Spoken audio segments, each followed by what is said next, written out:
Salam semuanya, jumpa lagi dengan saya, Santos Akson. Saat ini kita akan gali kembali fakta Alkitab kita, bagaimana Alkitab bicara anak.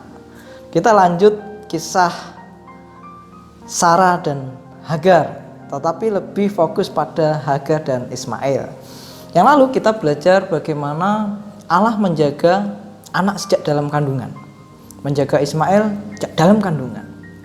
Demikian juga kita akan belajar fakta Alkitab bahwa Allah menjaga anak akibat perpecahan keluarga.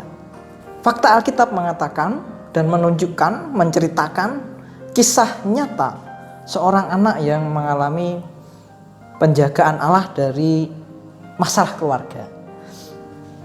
Keluarga siapa? Keluarganya Abraham tentunya. Kejadian 21 ayat 10 di situ menceritakan bahwa Sarah minta Abraham untuk mengusir Ismail dan Hagar.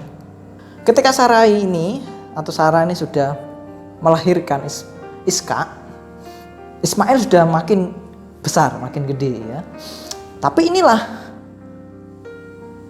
perpecahan terjadi. Kita lihat kasus dalam keluarganya Abraham ya. Karena cemburu yang begitu besar, cemburu Sarai terhadap Hagar, sehingga anak ini menjadi korban. Siapa? Ismail ya tentunya. Ini fakta Alkitab. Fakta Alkitab bagaimana kisah ini terjadi, kisah ini ditulis.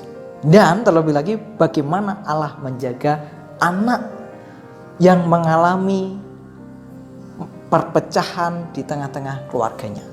Coba mari kita lihat. Apa sih sebenarnya yang terjadi antara Sarai dan Hagar? Masalahnya cemburu yang begitu besar Sarai ini terhadap Hagar. Persaingan ini begitu kuat sehingga mengakibatkan pengusiran Hagar dari tengah-tengah keluarga besar Abraham, termasuk anak Abraham. Cemburu yang begitu besar berakibat terhadap Ismail kena dampaknya. Seorang anak kecil tidak tahu menau akan masalah yang dihadapi oleh keluarganya, mengalami dampak yang besar. Dampaknya apa sih sebenarnya? Nanti kita lihat. Akibat cemburu yang membara, akhirnya Abraham mengusir Hagar bersama Ismail anaknya. Nah, ini yang lebih menyedihkan ya. Abraham memberikan roti dan sekirbat air lalu mengusir Hagar dan Ismail. Coba bayangkan peristiwa itu. Bagaimana Abraham mengusir Hagar dan Ismail. Memang benar Hagar itu budak Sarai, tetapi Hagar kan istri Abraham, melahirkan anak Abraham yang bernama Ismail. Tega ya? Coba bayangin ya. Sedih rasanya ya kalau baca ini. Coba bayangkan bagaimana perasaan Ismail. Dia menyaksikan ayahnya menyuruh ibunya pergi. Dan dia juga harus pergi, Ismail. Dan hanya memberi bekal roti dan sekirbat air.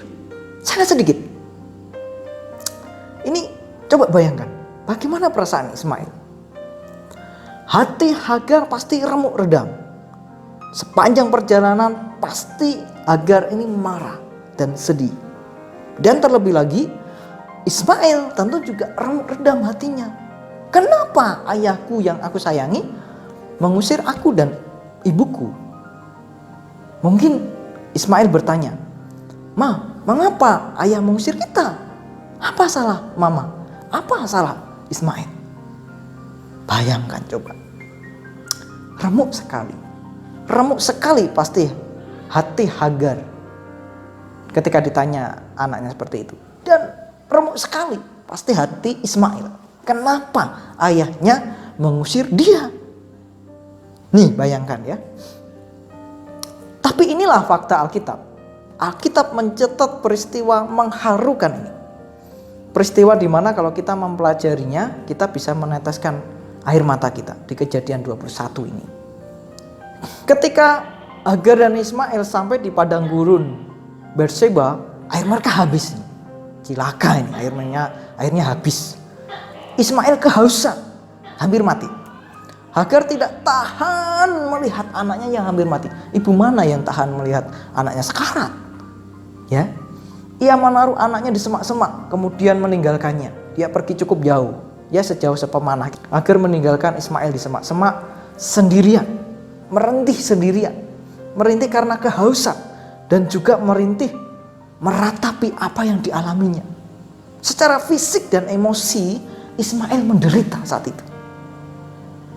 Penderitaan yang diakibatkan oleh orang tuanya. Ini fakta Alkitab. Akan tetapi Allah sangat peduli pada anak-anak.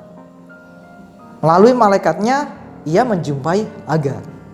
Kejadian 21 ayat 17. Allah mendengar suara anak itu, lalu malaikat Allah berseru dari langit kepada Hagar. Katanya kepadanya, apakah yang engkau susahkan Hagar? Janganlah takut, sebab Allah telah mendengar suara anak itu dari tempat ia terbaring. Ayat 18. Bangunlah, angkatlah anak itu dan bimbinglah dia, sebab aku akan membuat dia menjadi bangsa yang besar. Ini fakta Alkitab. Bagaimana Allah menjaga anak-anak yang menderita akibat perpecahan keluarga. Allah adalah pembela bagi anak-anak yang remuk redam hatinya akibat keluarga, akibat perpecahan dalam keluarga. Allah pembela anak-anak. Ini fakta. Bagaimana dengan Anda? Bersediakah Anda menjadi pembela bagi anak-anak? Anak-anak yang remuk hati akibat perpecahan dalam keluarga? Jawab ya. Nah, gereja seharusnya menjadi pembela bagi setiap anak. Pembela bagi anak-anak yang mengalami masalah dalam keluarga mereka alami. Gereja baik secara organisme maupun organisasi harus menjadi pembela bagi anak-anak. Siapkah Anda menjadi pembela bagi anak-anak? Tulis di kolom komentar ya. Sampai jumpa lagi dengan saya, Santosa Ason. God bless you.